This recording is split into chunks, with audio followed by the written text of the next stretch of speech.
62 yaşı var, mədə turşu və ağzında ifraz olunur. Diabet uzun müddət olduğu zaman demək ki, şəkərli diabet əleyhinə dərmanlar da istifadə edə bilər. O dərman qruplarının bir sıra hissəsi ən məşhurlarından biri neft məhsulu təbii ki, o mədənin turşuluğunu artıra bilər. Ona görə tövsiyə edərəm ki, turşuluğunu neytrallaşdıracaq bitkilərdən istifadə eləsin. Bir də diyetdə turş mühit yaradacaq qidalardan uzaq durması lazımdır. Öz şəkərlə müalicə edən, şəkərli diabeti ilə məşğul olan həkimindən ona uyğun uzun bir diyet əldə etməsini tövsiyə edirəm. Kətan toxumunu istifadə edə bilər və yanaşı əgər istifadə etdikləri dərman fonunda qəbizlik yaranarsa, o da aradan götürülməlidir. Bunların heç bir aradan götürülməsə, uzun müddət dərman və yaxud dərman bitki istifadə etməyi tövsiyə etməyəcəm. Əgər öd və mədə-altı vəzində hər hansı bir dəyişiklik yoxdursa, yanaşı olaraq çay tikanının yağından da istifadə etməyi hər axşam ya yatmadan öncə, ya da yeməkdən 10 dəqiqə öncə daxilə qəbul etməsini tövsiyə edirəm. Nəsə əlavəniz var? İstəyirdim. Zənglərdən və yaxud da gündəlik müraciət edən xəstələrdən biz görürük. Həqiqətən də çox adam həqiqi xəstə olmur. Ya çox ağırlaşıb gəlirlər həkimə, ya da günlük həyat tərzimi, insanlar öz bədənlərinə, öz ruhlarına vaxt ayırmırlar. Və bu gəlib çıxır, somatisasiyon pozulmaya gəlib çıxır. Sizin yanınıza daha çox elə xəstələr gəlirlər. Məsələn, görürsünüz, stres fonunda turşuluq artır, stres bir tərəfdən qıcıqlanmış bağırsaq sindromu. Bunlar əslində hamısı nevroloji xəstəliklər qrupuna aiddir. Məsələn, mən çox maraqlıdır ki, bağırsaq sindromu daha çox 2020-ci ildə təkcə Azərbaycanda deyil, dünya ölkələrində koronavirusdan sonra insanların beynində bir sıxıntılar yaranıb. Yaddaş tez itir. Qorxu, fobiya, stres. Bilirsiniz, əvvəllər məsələn depressiya deyirdilər, anksiyetə, mən azərbaycanca bilmirəm, anxiety deyə bir xəstəlik, həyəcan xəstəliyi. İndi isə artıq belə gedir yəni. Təşviş, nevrotik pozuntu. Mix, anxiety, depressiv sindrom. Deməli qarışıqdır. Həm bu var, həm o var. Və bu davam etdikdə bəzən deyir ki, yəqin ki, yaxşı, bugün az yedim, bəlkə ondandır. Bugün hava xoşuma gəlmədi, maqnit qasırğası oldu, falan oldu. Davam edib xronikləşəndə artıq biraz gecikdiyi zaman həkimə müraciət oluna bilir. Məsələn, bugünkü dünyamızda bizim ölkədə də, Türkiyənin özündə də kifayət qədər antidepressantlar satılır.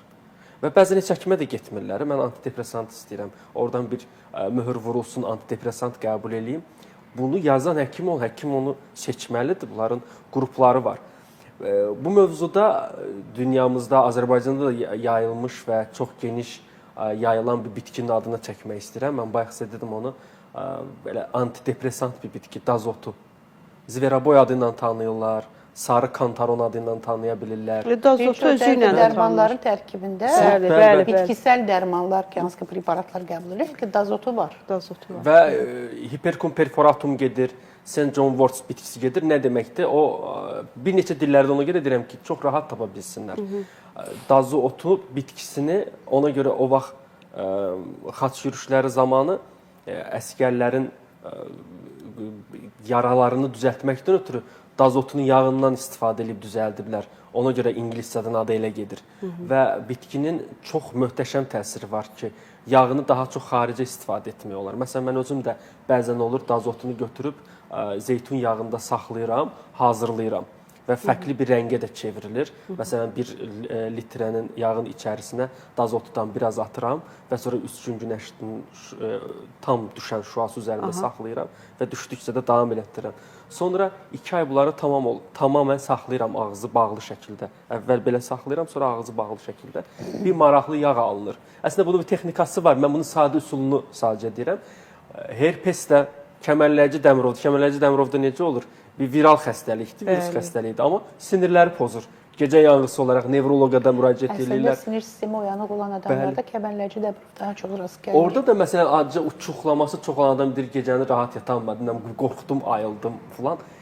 Anksiyetə, pozğunluq və depressiyanın bir ana gəlməsinə gəlib çıxdı. Mən koronavirusdan sonra çox görürəm. Artıq xəstələri çoxala bildilər. Xəstəliklər.